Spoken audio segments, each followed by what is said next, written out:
selanjutnya kita akan melanjutkan pembahasan soal ke nomor 2, di mana PT Harapan Utama adalah sebuah perusahaan distributor MP3 player yang berkedudukan di Bogor.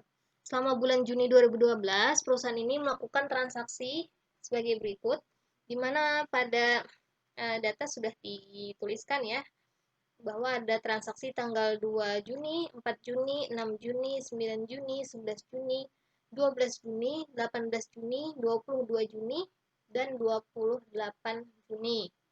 Nah, untuk transaksi tanggal 2 itu adalah pembelian peralatan kantor dari toko Himalaya ATK seharga Rp4.200.000 secara tunai. Kemudian pada tanggal 4 Juni itu membeli barang dagang dari PT Alaska Jakarta seharga Rp29 juta secara kredit. Pada tanggal 6 Juni terjadi transaksi membeli perlengkapan kantor ke toko Pelangi seharga Rp2.500.000 secara tunai. Pada tanggal 9 Juni menjual barang dagang dengan HPP, harga pokok produk sebesar Rp17 juta, yang mana HPP-nya 17 juta rupiah ini dijual seharga 23 juta rupiah secara kredit. Kemudian pada tanggal 11 Juni itu menjual barang dagang dengan HPP 31 juta seharga 38 juta secara tunai. Pada tanggal 12 membeli barang dagang dari PT Alaska Jakarta seharga 37 juta secara tunai dengan potongan tunai sebesar 2 juta rupiah. Kemudian tanggal 18 Juni transaksi yang terjadi adalah menjual 1 unit kendaraan yang dimiliki perusahaan seharga 75 juta rupiah secara tunai. Pada tanggal 22 Juni terjadi transaksi membayar biaya bunga sebesar Rp1.500.000. Pada tanggal 28 Juni terjadi transaksi membayar gaji pegawai sebesar Rp2.700.000 secara tunai. Nah, diketahui bahwa nilai persediaan pada tanggal 1 Juni 2012 itu sebesar Rp18.600.000 dan pada tanggal 30 Juni 2012 sebesar Rp36.600.000. Nah, berdasarkan data tersebut, kita diminta untuk membuat jurnal umum pada PT Harapan Utama bulan Juni tahun 2012 dengan menggunakan metode perpetual dan metode periodik. Kemudian diminta juga untuk membuat laporan laba rugi komparatif dengan metode perpetual dan periodik. Nah, jadi setelah membuat jurnal umum, kemudian dilakukan dengan pembuatan laporan laba rugi komparatif ya. Kita akan meng-compare atau membandingkan laporan laba rugi metode perpetual dan metode periodik. Mari kita bahas. Nah, pertama, kita akan membahas mengenai jurnal umum dan laporan laba rugi komprehensif pada metode perpetual. Nah, khusus untuk metode perpetual ini, kita akan membuat kartu stok di mana kartu stok ini dimanfaatkan untuk melihat berapa jumlah persediaan yang ada di gudang.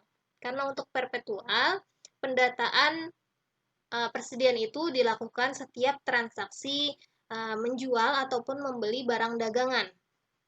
Nah, untuk kartu stok sendiri, karena kegiatan menjual dan membeli barang dagangan itu terjadi pada tanggal 1, tanggal 1 di sini, tanggal 4, tanggal 9, tanggal 11, dan tanggal 12.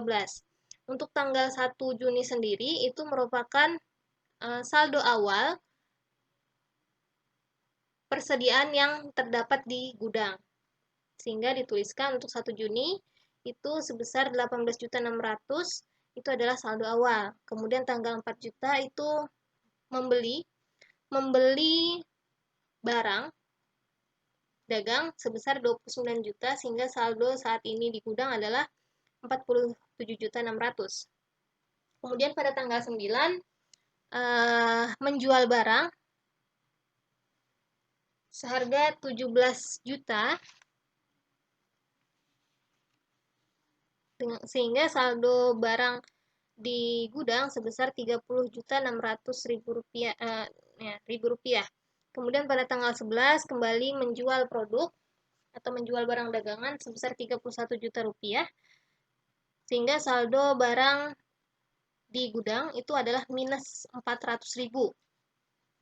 Kemudian pada tanggal 12 Juni itu terjadi pembelian barang dagang sebesar 35 juta, sehingga saldo barang dagang di gudang itu sebesar 34.600.000 rupiah, sehingga total total persediaan terakhir di gudang adalah sebesar 34.600.000. Kemudian untuk jurnal umum, nah untuk jurnal umum ini adalah menjurnalkan dari transaksi-transaksi yang terjadi. Nah, pada tanggal 1 Juni ya itu terjadi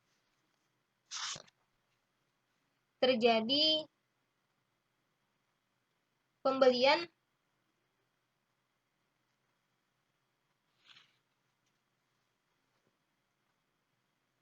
tanggal 2 ya, ini harusnya tanggal 2.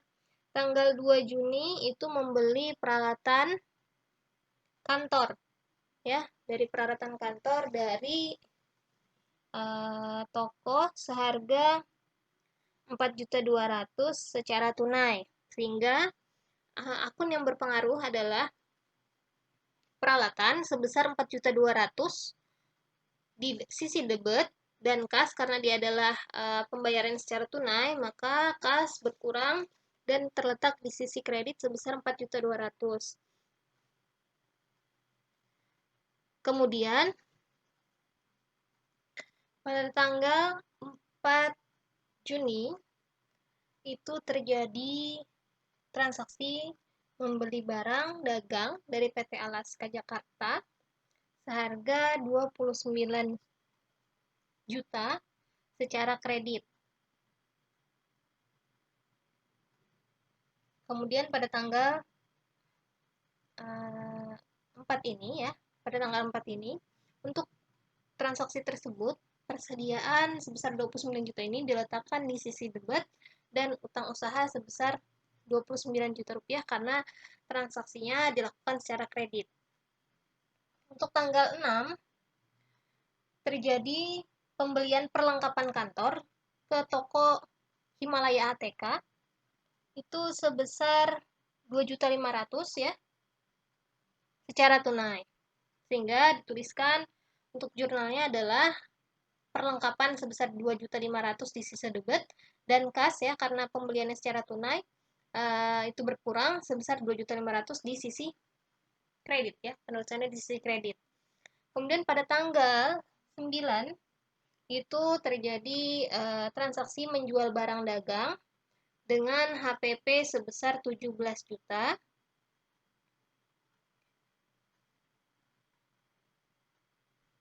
secara kredit ya, dijual dengan harga 23 juta. Jadi untuk piutang usaha, karena dia pembelinya melakukan hutang ya, jadi perusahaan memiliki piutang itu sebesar 23 juta di sisi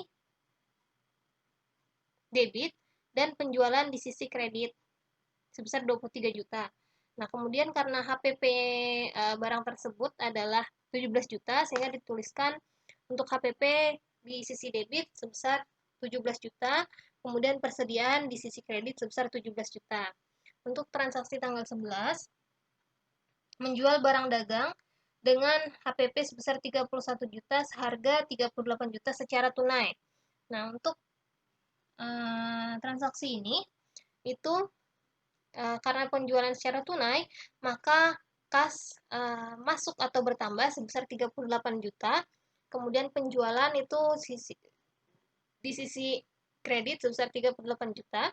Kemudian HPP itu sebesar 31 juta dan persediaannya di HPP-nya di debit dan persediaan 31 juta di kredit. Kemudian transaksi tanggal 12 yaitu membeli barang dagang pada PT Alaska sebesar 37 juta secara tunai. Nah, kemudian mendapatkan potongan tunai sebesar 2 juta.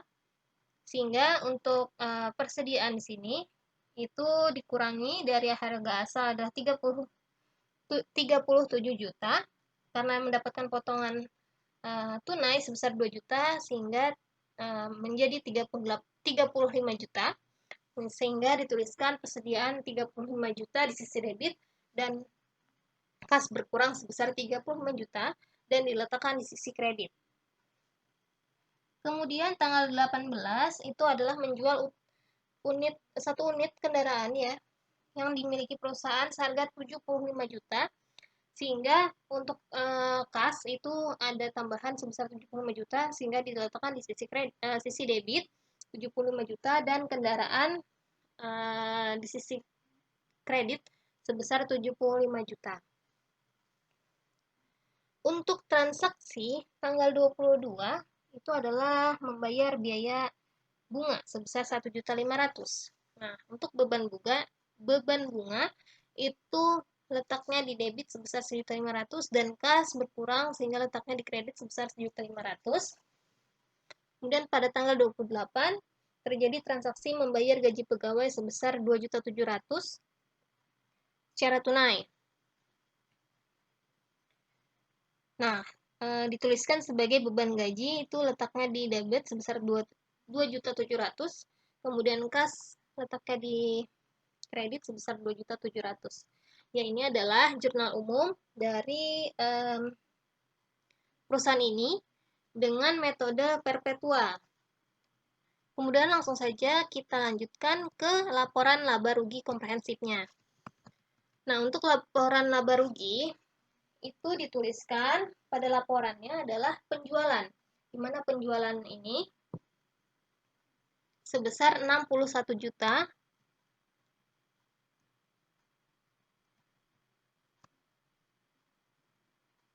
Nah, 61 juta itu berasal dari penjualan pada tanggal 9 sebesar 23 juta dan pada tanggal 11 sebesar 38 juta, sehingga totalnya 23 juta ditambah 38 juta adalah 61 juta. Kemudian tidak ada potongan penjualan sehingga nilainya 0 dan penjualan bersih adalah sebesar 61 juta. Nah, untuk harga pokok penjualan itu HPP pada tanggal 9 Juni itu sebesar 17 juta, kemudian ada HPP tanggal 11 itu 31 juta, sehingga untuk HPP-nya adalah 48 juta. Nah, untuk laba kotor dinilai dengan mengurangkan penjualan bersih dengan HPP atau harga pokok penjualan. Jadi 61 juta dikurangi 48 juta sehingga laba kotornya adalah 13 juta rupiah. Untuk menghitung laba usaha ya, itu dari laba kotor ini harus dikurangkan lagi dengan beban operasi. Ya, di mana beban operasi pada perusahaan ini diketahui bahwa adanya beban bunga sebesar 1.500.000 dan beban gaji sebesar 2.700.000 sehingga total bebannya adalah 4.200.000. Nah, untuk laba usaha maka laba kotornya dikurangi beban operasi yaitu 13 juta dikurangi 4.200.000 dan total laba usaha pada laporan laba rugi ini adalah sebesar 8.800.000 rupiah. Baik, selanjutnya kita akan melihat dan membuat laporan jurnal umum dan laporan laba rugi dengan menggunakan metode periodik.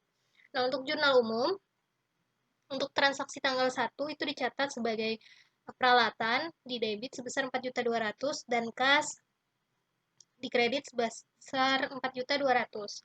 Kemudian transaksi tanggal 6, maaf tanggal 2 ya tadi ya. Kemudian transaksi tanggal 4 itu dicatat sebagai pembelian sebesar 29 juta, mohon maaf ini ya, terhapus, 29 juta, kemudian utang usaha itu dikredit sebesar 29 juta rupiah. Kemudian transaksi tanggal 6 Kemudian perlengkapan dicatat sebagai perlengkapan di debit sebesar 2.500.000 dan kas di kredit sebesar 2.500.000. Transaksi tanggal 9 piutang usaha itu dicatat sebagai di debit sebesar 23 juta dan penjualan sebesar 23 juta. Kemudian transaksi tanggal 11 itu ada kas ya. Kas dicatat di debit dan penjualan di kredit sebesar 38 juta. Tanggal 12 terjadi pembelian sebesar 30 juta di debit, kemudian kas di kredit sebesar 35 juta serta potongan pembelian di kredit sebesar 22 juta. Transaksi tanggal 18 penjualan kendaraan di mana dicatat sebagai kas di debit 75 juta, kendaraan di kredit sebesar 75 juta. Tanggal 22 pembayaran beban bunga dicatat sebagai beban bunga di debit sebesar 1.500.000, kemudian kas di kredit sebesar 1.500.000. Transaksi tanggal 26 di pembayaran beban gaji secara tunai dicatat sebagai beban gaji di debit sebesar 2.700.000 dan kas 2.700.000 di kredit. Kemudian untuk pembuatan laporan laba rugi ya, pembuatan laba rugi itu penjualan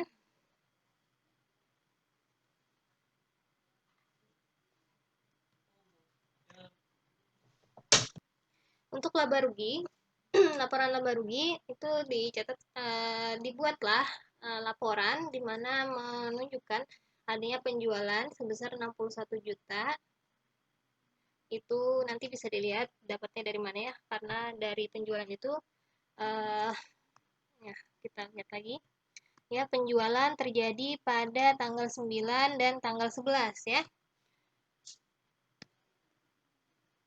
Nah, penjualan itu karena tidak ada potongan penjualan, maka penjualannya bersih sebesar 61 juta. Kemudian HPP. Nah, HPP ini itu dilihat karena ini periodik, dilihat dari persediaan awal yaitu sebesar 18.600.000. Kemudian pembelian. Nah, pembelian di sini itu didapat pada pembelian pada transaksi tanggal 1 dan tanggal 12, di mana tanggal 1 sebesar 29 juta dan tanggal 12 sebesar 37 juta, sehingga totalnya 66 juta. Kemudian dari pembelian itu ada potongan pembelian pada tanggal 12 sehingga dituliskan untuk potongan pembelian sebesar 2 juta. Kenapa dalam kurung? Karena pembelian ini akan mengurangi persediaan ya. Sehingga untuk persediaan total itu dari persediaan awal ditambah pembelian dan dikurang dengan potongan pembelian sehingga totalnya 82.600.000. Nah, kemudian dari data yang pada soal dikatakan bahwa persediaan akhir itu sebesar 36.600.000. Sehingga untuk harga pokok penjualan itu didapatkan dari 82.600.000 dikurang 36.600.000, hasilnya adalah 46 juta rupiah. Nah, untuk menghitung laba kotor, dihitunglah dari penjualan bersih dikurangi harga pokok penjualan, yaitu menghasilkan laba kotor sebesar 15 juta.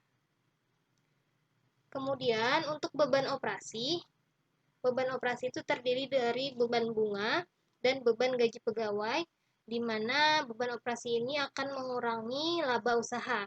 Sehingga untuk mencari laba usaha, dihitung dari laba kotor, dikurangi dengan beban-beban operasi, sehingga menghasilkan 10.800.000. Ini adalah laporan laba rugi komprehensif dari metode periodik. Kemudian kita akan membandingkan laporan laba rugi perpetual dengan laporan laba rugi dengan metode periodik.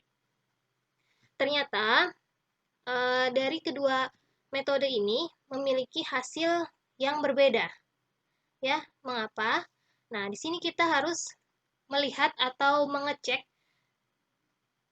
mengapa hal ini terjadi gitu ya. Mengapa laporan dengan metode yang berbeda ini hasilnya berbeda. Seharusnya dengan menggunakan metode yang berbeda, ya walaupun menggunakan metode berbeda, itu hasilnya harus sama untuk laba usaha. Sekarang kita akan mengecek di mana kita melakukan uh, recheck kembali ya. Jadi kita lihat untuk laba usaha metode perpetual itu sebesar 8.800.000. Sedangkan metode periodik kita lihat bahwa laba usahanya 10.800.000, berarti ada 2 juta yang perbedaannya ya. Nah, terus itu untuk memeriksa hal tersebut kita melihat ini adalah buku besar ya, buku besar dari akun persediaan yang apabila dibuat pada metode perpetual akan menghasilkan seperti ini. Ya, jadi dari akun persediaan ini dilihat bahwa hasil akhir atau saldo persediaan akhir periode itu adalah 34.600.000. Sedangkan pada soal dikatakan bahwa persediaan akhir pada tanggal 30 April itu 36.600.000. Nah, kemungkinan untuk soalnya itu sebenarnya keliru ya. Seharusnya 34.600.000, tapi di sana tertulis 36.600.000. Nah, mungkin karena itu adanya perbedaan jumlah laba usaha antara metode perpetual dan metode periodik. Nah, kita lihat juga ya, misalnya perpetual ini ya, stok perpetual atau persediaan metode perpetual itu pasti dilaporkan setiap terjadi transaksi menjual atau membeli barang dagang. Sehingga jumlahnya itu atau jumlah stoknya itu ya akan lebih rinci gitu ya, akan lebih tepat dibandingkan dengan perhitungan yang periodik ini. Karena untuk perhitungan periodik dia hanya menghitung berapa jumlah awal periode dan berapa jumlah stok pada akhir periode. Ya, sehingga itu memberikan kekeliruan terhadap pencatatannya gitu ya. Nah, sehingga apabila setelah diperiksa bahwa persediaan akhir stok barang itu sebenarnya adalah 34.600.000. Sehingga apabila diperbaiki ya seharusnya laporan laba rugi komprehensif pada metode periodik ya ini berbedanya hanya di persediaan akhir ya. Jadi di sini ada data persediaan akhir 34.600.000 yang seharusnya. Kalau tadi kan dari soalnya itu 36.600.000, mungkin di situ terjadi kekeliruan. Nah, apabila dihitung bahwa jumlah persediaan akhirnya 34.600.000, maka laba usaha yang diterima oleh perusahaan ini sebesar 8.800.000. Sehingga untuk perhitungan laba usaha metode perpetual dan metode periodik itu sama, yaitu sama-sama 8.800.000 dan artinya pencatatan itu sudah tepat karena menghasilkan nilai laba yang sama. Baik, mungkin itu saja penjelasan dari saya mengenai soal-soal pengayaan materi dari soal 1 dan soal 2 ya bisa terjawab dan semoga apa yang sudah kita jelaskan di sini teman-teman semua bisa mengambil hikmah dan mengambil pelajaran dari pembelajaran hari ini. Dan untuk mengakhirinya, saya mengucapkan terima kasih sudah menonton sampai habis. Jangan lupa subscribe channel Karimah Arum Safriani. Dan akhir kata, saya mengucapkan wassalamualaikum warahmatullahi wabarakatuh. Terima kasih, sampai jumpa di video selanjutnya.